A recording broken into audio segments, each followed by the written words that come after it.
بیٹھا ہوا ہے, وہ بڑے کرو فر سے بیٹھا ہوا ہے, بڑے شان و شوقت سے وہ بس رہا ہے یہاں پہ. آپ کو پتہ ہے وہ کون تھا؟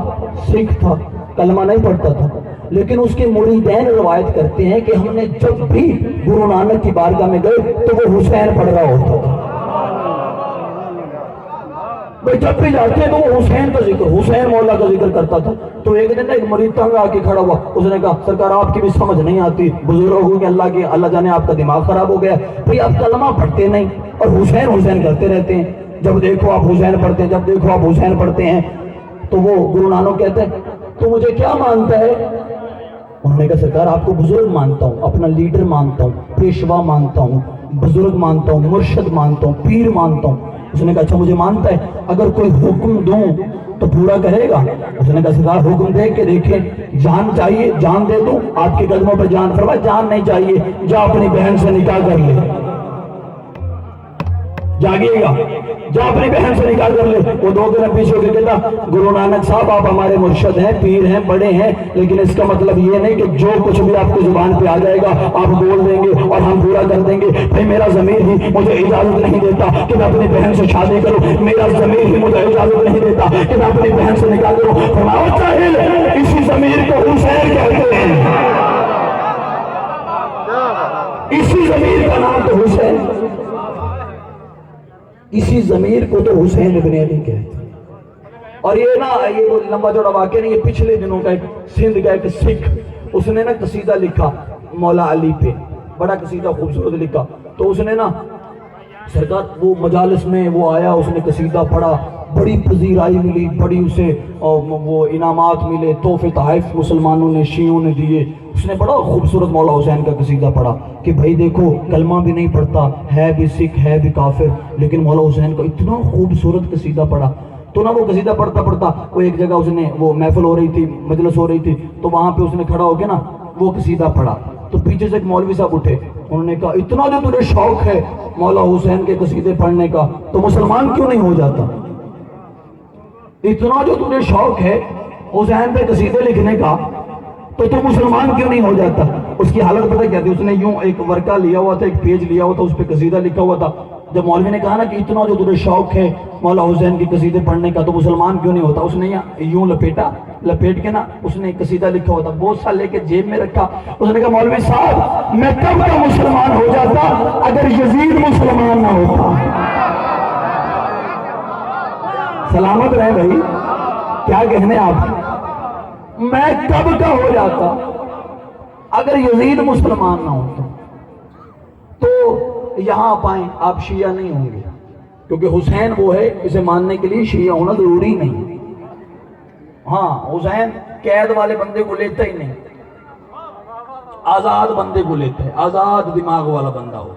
کم از کم اگر کلمہ پڑھنے والے ہو تو ہر شیعہ سننے پہ واجب ہے کہ حسین ابن علی کے ذکر میں, حسین ابن علی کا ذکر منا کے دنیا کو بتاؤ, کیونکہ بھئی حسین کا ہر مسلمان پہ احسان ہے. یہ کلمہ ہے تو کس کی وجہ سے؟ میرے حسین کی وجہ سے. اگر اہل سنت میرا بھائی کوئی ہے تو بھئی اگر آپ کلمہ پڑھتے ہیں تو آپ پہ واجب ہے حسین کا شکریہ ادا کریں. لیکن سرکار کچھ بندے ایسے ہوتے ہیں جو ہر کام میں اپنا فائدہ ڈھونڈتے ہیں. ہاں ایسے مطلبی ہوتے ہیں, وہ کہتے ہیں جی قدم بھی اٹھائیں گے لیکن ہمارا فائدہ کیا ہوگا. تو اگر کوئی بندہ کوئی مسلمان میرا بھائی یہ سوال کرتا ہے کہ مجلس میں آئیں گے فائدہ کیا ہوگا, تو میں مجلس میں آنے کا فائدہ بتا دیتا ہوں. بھائی جنہوں نے مولا حسین کو قتل کیا تھا وہ عیسائی تو نہیں تھے, یہودی تو نہیں تھے, کافر تو نہیں تھے, مسلمان تھے نا.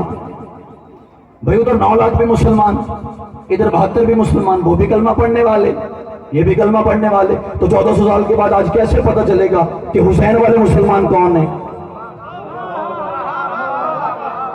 بھئی آپ کو بیدار ہونا ہوگا, حسین والے مسلمان کون ہیں, یزید والے مسلمان کون ہیں, آج پتہ چلنا چاہیے نا بھائی. اب تو مسلمان مکس ہو گئے ہیں, تو آج پتہ کیسے چلے گا کہ 9 لاکھ بھی مسلمان, 72 بھی مسلمان, مارنے والے بھی مسلمان, مرنے والے بھی مسلمان, قاتل بھی مسلمان, مقتول بھی مسلمان, کیسے پتہ چلے گا بھائی؟ آؤ میں سمجھاؤں کیسے پتہ چلے گا. اللہ نے قرآن میں جو واقعات لکھے ہوئے ہیں وہ ہمارا وقت گزارنے کے لیے نہیں, ہماری ہدایت کے لیے لکھے ہوئے ہیں. یہ نہیں کہ وقت پاس کرو اور سو جاؤ, نہیں, ہماری ہدایت کے لیے قرآن سے ان واقعات کو پڑھو اور ہدایت حاصل کرو. ایک واقعہ جو آپ کے بچوں کو یاد ہے, میں صرف دہرا رہا ہوں. صرف آپ کو سنا رہا ہوں. حضرت ابراہیم علیہ السلام جب ان کو آگ میں پھینکا گیا تو قرآن کہتا ہے کہ چھوٹا سا پرندہ وہ اس آگ پہ جا رہا ہے، دہتی ہوئی آگ پہ جا رہا ہے، پانی کا ایک قطرہ اس کی چونچ میں ہے اور جا رہا ہے. وہ باقی پرندوں نے آگے روکا، بھائی کدھر جانے کا ارادہ ہے؟ ہم تو ادھر سے دوڑ کے واپس آ رہے ہیں اور تو ادھر جا رہے ہیں. اس نے کہا وہ جو سامنے آگ لگی ہے نا اسے بجھانے جا رہا ہوں، وہ جو سامنے آگ لگی ہے میں اسے بجھانے جا رہا ہوں. وہ ہنس کے کہتے اپنی اوقات بھول گیا. اپنی اوقات تو دیکھ، چھوٹا سا پرندہ ہے، چونچ میں ایک قطرہ پانی کا ہے اور وہ میلوں میں لگی ہوئی آگ، سالوں کی اکٹھی کی ہوئی سوکھی جنگل کی لکڑی تیرے قطرے سے بجھائے گی؟ اس نے کہا پتہ مجھے بھی ہے کہ بجھنی نہیں، لیکن جانا میں نے پھر بھی آگ کے اوپر ہے. انہوں نے کہا پتہ نہیں پاگل ہو گیا، جھلا ہو گیا، دیوانہ ہو گیا، دماغ خراب ہو گیا. بھائی جب بجھنی نہیں جا کے کرے گا کہ جل جائے گا، مر جائے گا، جان بچا واپس چل. اس نے کہا بھائی جلتا ہوں جل جاؤں، مرتا ہوں مر جاؤں، جانا میں نے آگ کے اوپر ہے. اور ایک بندے نے پوچھا بھائی اگر تو نے جانا آگ کے اوپر ہے، بجھنی نہیں تو پھر جا کے کرے گا کیا؟ اس نے کہا کم از کم اس ایک قطرے پانی کو آگ میں پھینک کے اللہ کو گواہ بناؤں گا کہ میرا تعلق ابراہیم سے تھا، نمرودیوں سے نہیں تھا. میرا تعلق ابراہیم سے تھا، نمرودیوں سے نہیں تھا. مسلمان تھوڑی دیر کے لیے مدرسے حسین میں آ تاکہ اللہ کو گواہ بنا تیرا تعلق حسین سے تھا، یزیدیوں سے نہیں تھا.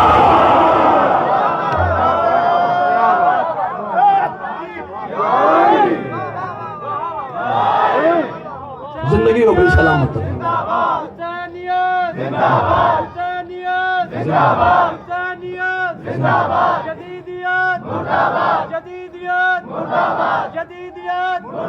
محمد و آل محمد ہر دشمن دلانا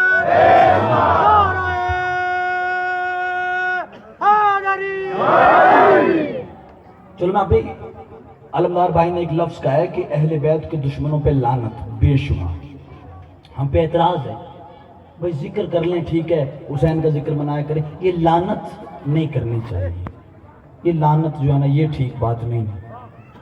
تو بھائی لعنت ٹھیک بات نہیں ہے تو یاد رکھیے گا جتنے میرے بھائی تشریف فرمائے، اللہ نے محرم کے جتنے بھی سوال محرم پہ ہم پہ ہوتے ہیں نا سب کے جواب اللہ نے حج میں دے دیے. ذی الحج کا جو مہینہ گزرا ہے نا حج تھا اس میں، تو اللہ نے سارے محرم کے سوالوں کے جواب حج میں رکھ دیے. ہم پہ کہتے ہیں بھائی جان یہاں پہ آپ جو ہے نا وہ تبرہ بازی نہ کیا کریں، تو ہم کہتے ہیں بھائی ہم کون سا ایسے تبرہ کرتے ہیں، وہ حسین کے قاتلوں پہ کرتے ہیں نا، لعنت تو ان پہ بنتی ہے کیونکہ انہوں نے مولا حسین کو قتل کیا. تو مولوی صاحب کہتے ہیں بیٹا میری بات سنیں، بھائی آپ کو تو کوئی نہیں مارا، آل محمد کے کر کے مارے نا بھائی، اللہ جانے اور وہ جانے. بھئی آپ لعنت کیوں کرتے ہیں؟ آپ کو لعنت کرنے کا کوئی حق نہیں. آپ ذکر کیا کریں، لعنت نہ کیا کریں، کیونکہ اللہ جانے اور وہ بندہ جانے جس نے حسین کا نقصان کیا، اللہ خود ان کو نپٹ لے گا. تو میں کہتا ہوں مولوی صاحب حج کرنے گئے تھے، جی گیا تھا، تو وہاں طواف کر کے آنا تھا، شیطان کو پتھر کیوں مارے؟ وہاں طواف کر کے واپس آ جاتے، شیطان کو پتھر کیوں مارے؟ تو وہ کہتے بھائی جان وہ اللہ کے سجدے کا انکاری تھا. تو میں نے کہا قبلہ آپ لعنت کیوں کرتے ہیں؟ اللہ جانے اور وہ جانے، اللہ خود پکڑے گا نا، اللہ جانے اور وہ جانے. ہماری کوئی بھی بات ایسی نہیں، ہر سوال کا جواب اللہ نے حج میں رکھا ہے. اور میں نے لفظ کہا ہے کہ حسین وہ ہے اسے ماننے کے لیے کلمہ گو ہونا بھی ضروری نہیں. سیتا رام ایک سکھ ہے، آپ کہیں گے پتہ نہیں یہ کیا سکھوں کی باتیں شروع کر لی، بس آخری 70 جی ہضم کیجئے گا اور مجھے برداشت بھی کیجئے گا. سیتا رام ایک سکھ ہے اور مولا حسین کی 2 مجلسیں کرواتے ہیں، سال میں 2 مجلسیں کرواتے ہیں. تو ایک مسلمان وہاں گیا تو انہوں نے کہا قبلہ آپ ایسے کیا کریں، اپنا مجلس نہ کروایا کریں، ایک مجلس رکھیں، ایک مصطفیٰ کی محفل رکھ لیں، ایک مجلس ایک محفل. اس نے کہا یہ محفل کیا ہوتی ہے؟ تو مسلمان کہتا بھائی یہ جو آپ کا یہ جو حسین کا ذکر کرتے ہیں نا آپ، اس کا نانا محمد ان کی محفل ہے، محفل میلاد النبی. اس نے کہا اچھا وہ جو مسلمانوں کا آخری نبی ہے جس کا یہ کلمہ پڑھتے ہیں؟ ہاں ہاں ہاں ہاں صحیح پہچانا، وہی محمد. اس نے کہا اچھا جس کا میں کلمہ ہی نہیں پڑھتا اس کی میں